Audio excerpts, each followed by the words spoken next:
The world was Roman. This was not a matter of politics or propaganda, but a fact etched in stone and minted in gold. From the misty shores of Britannia to the scorched sands of Mesopotamia stretched an empire that was not merely a state, but civilization itself. The map was a tapestry woven from legionary roads, and the Mediterranean was little more than an imperial lake, Mare Nostrum. Rome was the predator that had consumed all other predators. It was the hegemon, a titan whose shadow fell across entire peoples. And in the heart of that shadow beat a heart of marble and ambition, the city of Rome itself, a megalopolis of 1,000,000 souls, hungry for bread, circuses, and above all, water. Water was the blood of Rome. To feed this insatiable organism, Roman engineers had achieved the impossible. They refused to submit to geography. They pierced mountains and bridged chasms to create the aqueducts, stone arteries that carried pure mountain water for hundreds of miles, defying gravity itself. It was a triumph of will over matter, the ultimate symbol of Roman genius. Water filled the public baths where deals were struck and conspiracies were woven. It fed the fountains whose murmur was the soundtrack to imperial power. But it was not enough. True luxury, the ultimate expression of status, was not mere access to water. It was water in your own home. Water that flowed from a tap in your private villa on the Palatine Hill. And here, in the final mile between the great aqueduct and the aristocrat's estate, the spark was struck that would light the funeral pyre. Its name was fistula, the lead pipe. Lead was the perfect material. Soft, pliable, easily melted. The Romans had mastered its industrial-scale production, stamping the pipes with the name of the emperor or the villa's owner. It was a seal of exclusivity, a mark of belonging to the chosen caste. The conflict of interest was obvious, yet unseen. On one side, the raw, untamed nature that Rome sought to conquer. On the other, the unquenchable thirst for comfort, the drive for convenience at any price. The Romans looked at the lead pipe and saw progress. They did not know they were staring into the face of their own doom. And so, the first act was played. In a lavish villa, adorned with frescoes and mosaics, a wealthy senator raises a goblet. The water for his wine was delivered directly to his home through gleaming new pipes. The wine itself was sweetened with sapa, a grape syrup deliberately boiled in lead pots to give it a special, cloying sweetness. He drinks to the greatness of Rome, to his own personal triumph. He tastes nothing but sweetness on his tongue. But through the veins of civilization, a poison had begun to flow. Slow, imperceptible, and inevitable. The poison spread silently, under the cloak of luxury and privilege. A leaden web ensnared the elite of Rome, a silver-gray net of their own making. It was not just the pipes. Lead was in their cookware, their goblets, the weights on their looms. Lead-based cosmetics were used by matrons to whiten their skin, masking a pallor caused by the very same metal. The element that granted them comfort had become ubiquitous. It was in the water they drank, the wine they savored, the makeup they wore, and even the air they breathed from their smelters. The escalation was not in armies marching on the frontiers. It was in the blood. A quiet, invisible epidemic began, one that had no name. The physicians of the empire, the finest minds of their age, were baffled. They diagnosed colic, melancholia, a sluggishness of the spirit. They prescribed diets and bloodletting, never realizing they were treating the symptoms of poisoning from the very metal that symbolized their sophistication. Society saw no enemy. There were no newspaper headlines. No panic on the exchanges. There was only a creeping stillness in the bedchambers of the great houses.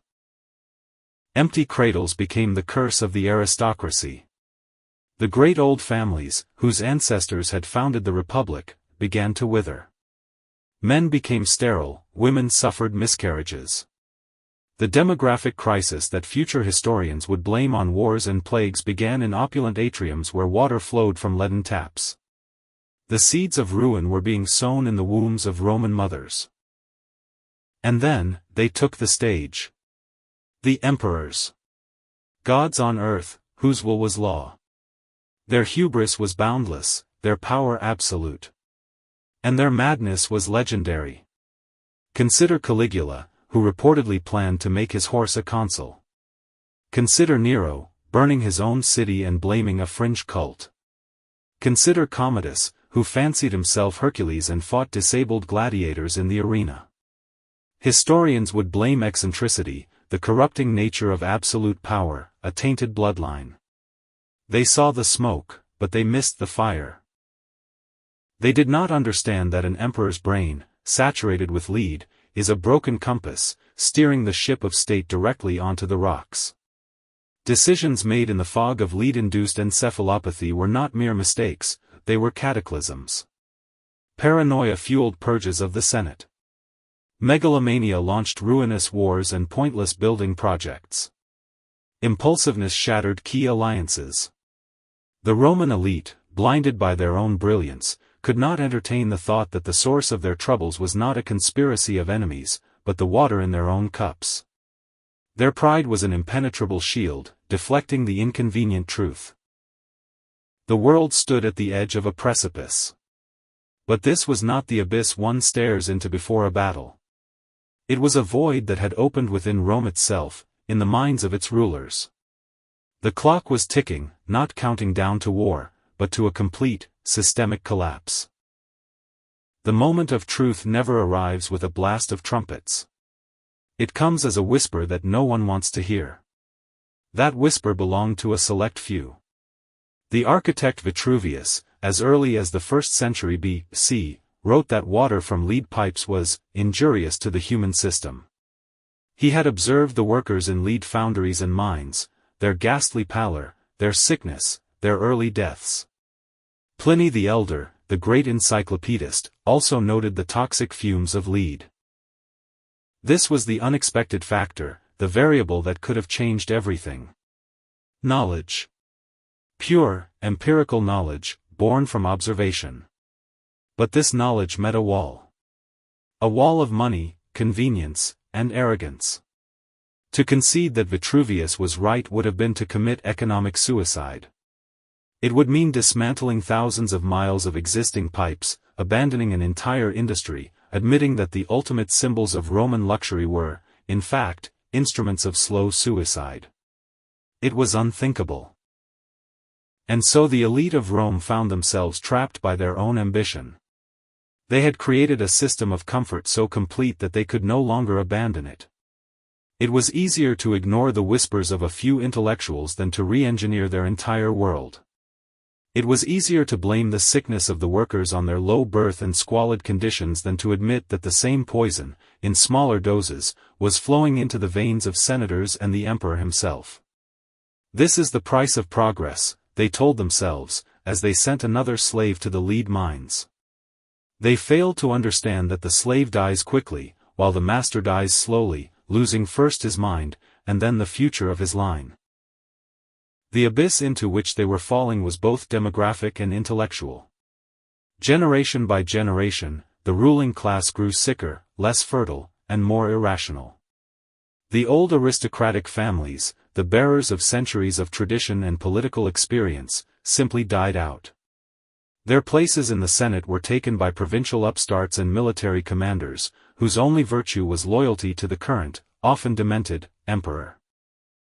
A quiet but total replacement of the elite occurred. This was not a conquest by barbarians. It was self-immolation. Rome was devouring itself from the inside, one cup, one sip at a time. The empire still stood.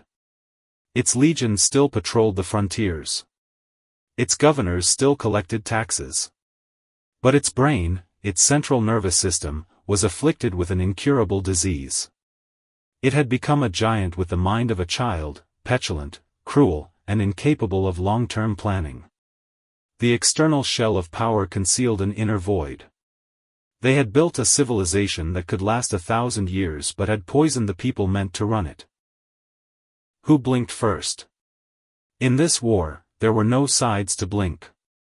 The enemy was invisible and possessed no will. It was merely an element on the periodic table, a chemical constant indifferent to the grandeur of Rome. Entropy 1. Biochemistry 1. The reckoning was not a single, shattering blow. It was a long, drawn-out agony. When the crisis of the 3rd century struck the empire, a maelstrom of civil wars, economic collapse, plagues, and mounting barbarian pressure, the men at the helm were not the likes of Augustus or Trajan. They were the barracks emperors, products of an age of chaos, often suffering from the same afflictions as their predecessors. A leadership whose mental and physical stamina had been eroded by generations of poisoning was incapable of meeting challenges that would have demanded genius and iron will. They made catastrophic decisions, debasing the currency, triggering hyperinflation, launching civil wars for personal power, weakening the frontier garrisons, signing humiliating treaties that only postponed the inevitable. A healthy, self-confident elite might have found a way out. But the elite of Rome was sick. It was paranoid. It was infertile. It was doomed. The humiliation of the loser was stretched over 2 centuries. Here are the barbarians, sacking Rome itself, an event unthinkable for 800 years. Here is the empire splitting in 2, west and east, a final admission of its inability to govern itself as a whole. The victor was not a specific chieftain of the Goths or Vandals. The victor was historical inevitability. The barbarians did not so much destroy Rome as scavenge the stones of an already collapsed edifice. They were not the cause of death, but the maggots on the corpse. And so, a new era dawned. On the ruins of the Western Roman Empire, barbarian kingdoms rose. The great aqueducts, those marvels of engineering, were abandoned. They crumbled, became overgrown with ivy, silent monuments to a lost age. Water ceased to flow into the cities. The population of Rome shrank from 1 million to a few tens of thousands. Europe descended into what would be called the Dark Ages. We began with the image of the aqueducts, the stone arteries carrying life. Now, at the end of our story, they stand like the slit veins of a dead civilization. The Roman Empire taught the world how to build roads, write laws, and govern continents. But its greatest, unlearned lesson was not carved in stone, but in the bones of its rulers. It is that the pursuit of convenience at any price is a devil's bargain, and the bill always comes due. They conquered the world, but they could not conquer the poison in their own cup. And so the greatest empire the world had ever known fell not to the barbarian sword, but to the silver whisper in its water.